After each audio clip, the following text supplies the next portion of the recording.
This is a Hot Pie Media original.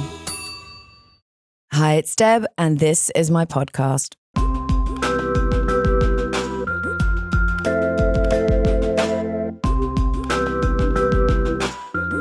You're listening to the Deb O'Keefe Podcast, the podcast where Deb O'Keefe doesn't know anything. Ho, ho, ho, and merry holidays, as they say. Happy everything to everyone. Are you celebrating? Are you not celebrating? It's officially Christmas Eve. Well, it's Christmas Eve right now when some people are listening to this, and it's not when others aren't. So maybe it's Happy Easter. I don't know, but I just realized I'm recording this, and most of you are just listening to it on Spotify or wherever you listen to your stuff, and you can't see me, so it doesn't matter. But I'm just wearing a green shirt, and it's pretty boring. So give me a second. I've got an idea. Ho, ho, ho, ho, and we're back. And yes, I'm wearing my Father Christmas Don't Eat Yellow Snow. Hey, have a look at this. It's pretty cool. It's pretty cool. Also, special guest today on the podcast for the first time. Check this out. All ready with his Christmas gear too. It's Alfie O'Keefe. You want to say hi? You want to say hi? Not impressed. You want to get down? Okay, go on then.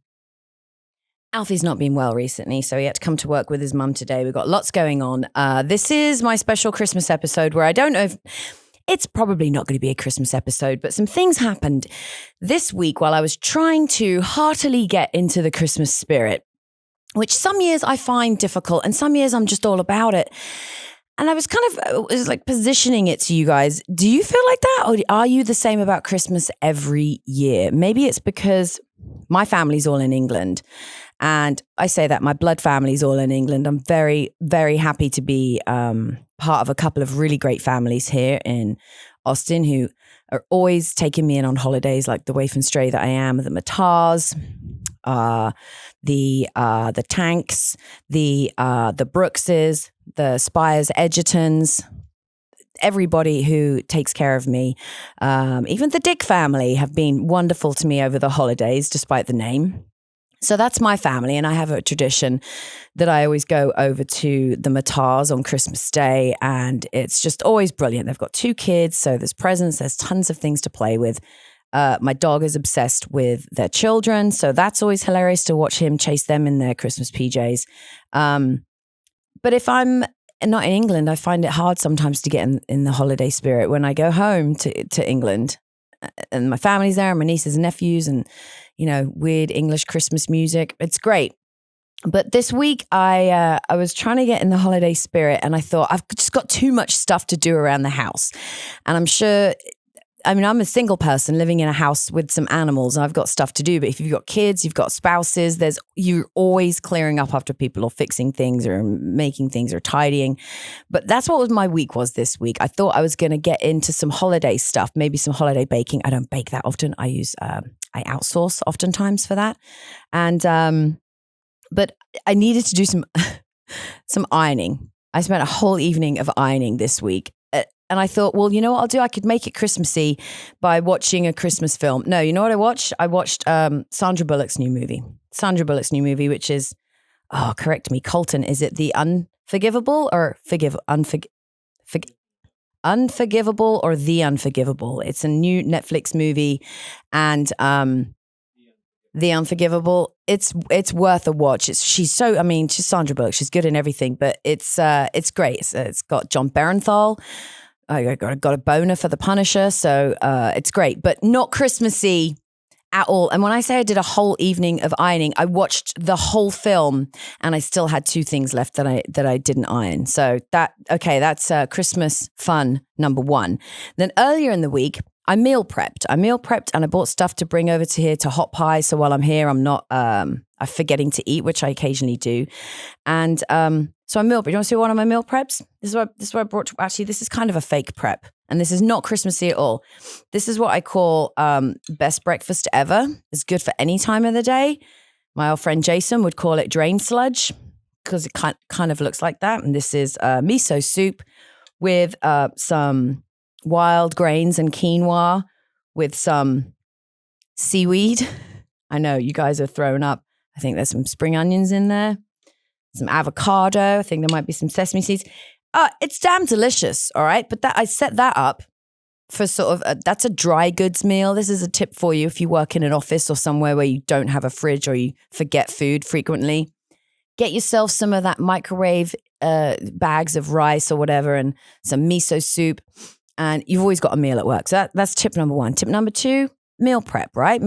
Scramble 12 eggs on a Sunday night. Put them in your containers for the week. And so you put some greens in there, some quinoa, some spinach, whatever, some avocado, some tomatoes. There you go, meal prep, bam. But it made me think, maybe this is all because I'm poor right now. I'm the poorest I have been and a lot of you are saying, oh, Deb, you're not poor. And I've got some stories that will tell you recently, oh yeah, maybe I'm not poor, but I am. I'm just like so poor. I'm the poorest I've been. Let me do the quick maths in my head here. And this is not a cry for pity. It's just a fact. Life's moving forward though. We're making some changes, making some strides. You guys are here. That helps. Please like, rate, and subscribe wherever you listen to the podcast. That's a really big help. Share if you will. Tell your friends. And of course, no holiday celebration is complete without specs.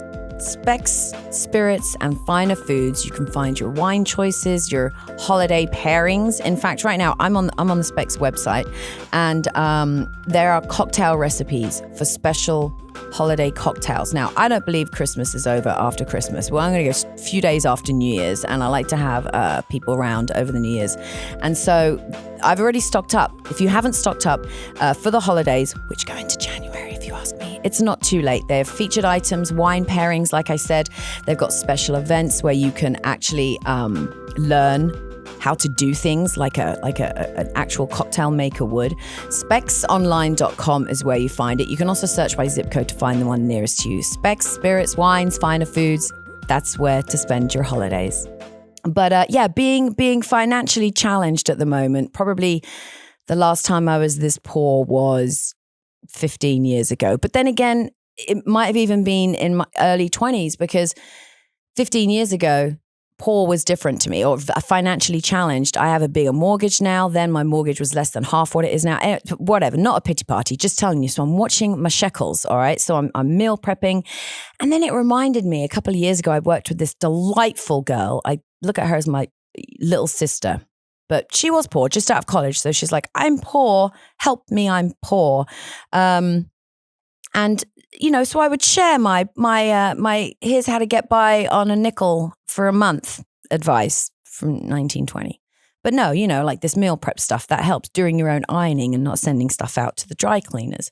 I have a yard work story to tell you in a minute that's going to make you think I'm the dumbest dum-dum in the world. But I remember this lovely young lady. What up, Katie? I'll give you a shout out because I was freaked out at the time that you told me about this, but this young girl out of college, we weren't paying her very much, unfortunately out of my control. But it just came up in conversation one day when she said she had to go and pick up her curbside. And I said, what? You're poor and you do curbside. By the way, nice acrylic nail art you've got on there as well. She always did have fantastic nails. But I'm like, you do your nails and you do your curbside. Colton, tell me, am I sounding like your grandparents right now? A little bit. I don't know. It just brought some things back to me about being poor, and especially around Christmas.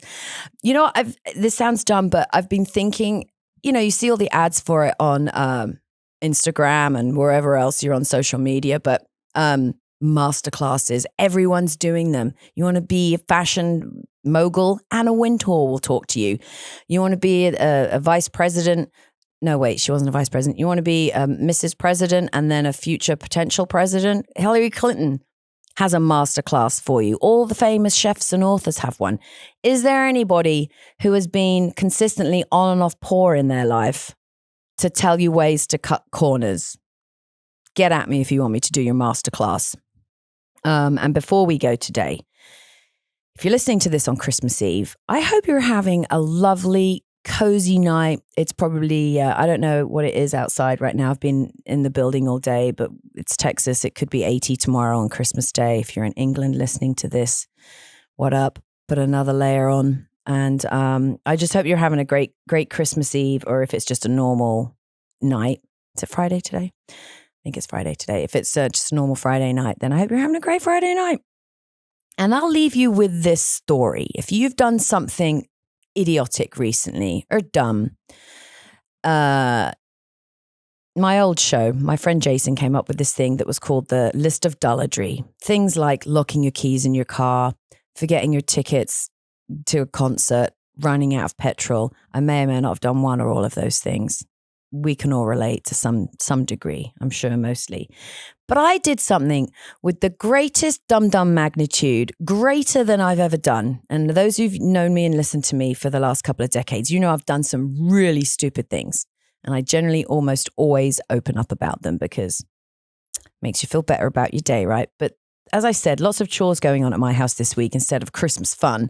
That's fine. They had to be done. I've got leaves. I'm always complaining about my leaves. I've got loads of leaves. I've got oak trees, pecans, the neighbors' trees. They come in. And so November, December, slightly into January, it's all about leaves, 10 bags a week. And I've got this funny little leaf blower, side leaf blower story. I used to hate people with leaf blowers because I didn't have one. I didn't have any trees at my old house and would hate the noise and would hate them blowing them into the street. It's just so inconsiderate. But then I moved to a house that had trees and I got one and I love you, leaf blower. But I sweep my leaves up and put them in the bags and they come around and pick them up. Don't blow the leaves into the street. That drives me nuts. So I've got, it's electric. I know guys listening are like, you can't have an electric outdoor tool, appliance, whatever those things are called. I do. I have an electric lawnmower. I've got an electric weed eater. I've got an electric leaf blower. I've got an electric chainsaw. That was a gift. That was a stupid promotional item from a movie. I don't understand why. But yeah, they're all electric because I don't want all that power. Also, the mixing of the gas and the oil, I accidentally once blew up a pressure washer. If anyone knows how to fix that, I still have it. I blew it up because I didn't put the right mix in. I can't deal with it. I could deal with electricity. You plug it in, you turn it on, it goes. So I'm out there doing a bunch of leaves this week and I got 10 bags done, whatever it was. It's great exercise. I listen to my own podcast no, I don't listen to my own podcast. That's ridiculous. I don't listen to podcasts. Just you listen to this one, guys. And no holiday themed podcast would be without a thank you to my buddies over at Early Bird CBD. Early Bird CBD gummies not only contain CBD, but THC as well. They're full spectrum. And I've given so many of these as gifts. Thank you, Early Bird, for helping me with that. They like people to try them. So we've got these amazing little 4-packs that you can order. If you're not sure, maybe you're like me, you're a little nervous about THC gummies. CBD, of course, all day, right? Feels great, relaxes you. It helps me with my sick animals. But the CBD and the THC gummies, that's where it's at, especially around the holidays. Maybe you don't want to drink so much because, Uncle George is going to make a fool of himself and you don't want to look like that. Well, Early Bird THC and CBD gummies are just going to make you feel fun, all right? They are formulated for fun. Maybe Uncle George could do with some of that instead of all that booze that he's drinking. They've got 3 flavors, GMO, of course. They're vegan, they're GMO-free, no pesticides, and they contain naturally derived Delta-9 THC from hemp. That's what everyone is talking about right now, this Delta-9. Go to earlybirdcbd.com/Deb to get 20% off your first order. That's earlybirdcbd.com/Deb for 20% off.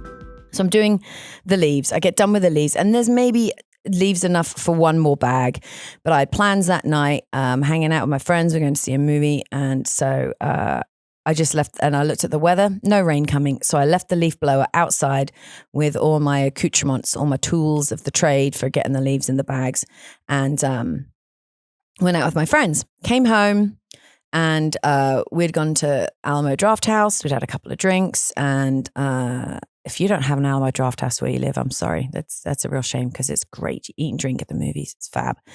And then I came home and I accidentally fell asleep on the couch. No worries. Woke up whenever I did in the night with a pile of animals on me. And I said, it's time for bed, guys. So we trot off to bed. And I could hear this noise outside. And I thought, that sounds really loud. And I feel bad for the neighbors because it sounds like someone's air conditioning is on the blink. And that will probably keep someone up all night. But not me because I'm a weirdo and I sleep with an eye mask and earplugs. So once the earplugs are in and the eye mask is on, it's the cone of silence. It's just absolute blackness, silence, wonderful. Those of you out there who like what do they call it? White noise with the fan? Yeah, I think you're psychos. And I know you think I'm a psycho. Noise and light is not for me, but put the earplugs in and I'm thinking, That's got to be really annoying to someone. Anyway, woke up in the morning with the earplugs in because they dislodge a little bit overnight. I could still hear this noise and I thought, God, that's going to be really annoying. I'm going to text my neighbors and see what's going on. But before I did that, the dogs need to go out and have a wee. So I took the dogs out for a wee. The noise immediately got louder. I looked in my back garden. My leaf blower was on. It was not on when I left the house. It was not on when I came back from the movies. At some point in the middle of the night when I'd fallen asleep on the sofa, the electric leaf blower that I left plugged in, yes, I know, probably, my dad is up there in heaven looking at me going, you never leave an appliance plugged in. But I'd left it on. Who thinks that that's going to turn on in the middle of the night or at any time? At any time, there's a button on there. It goes. So the leaf blower hadn't just turned itself on.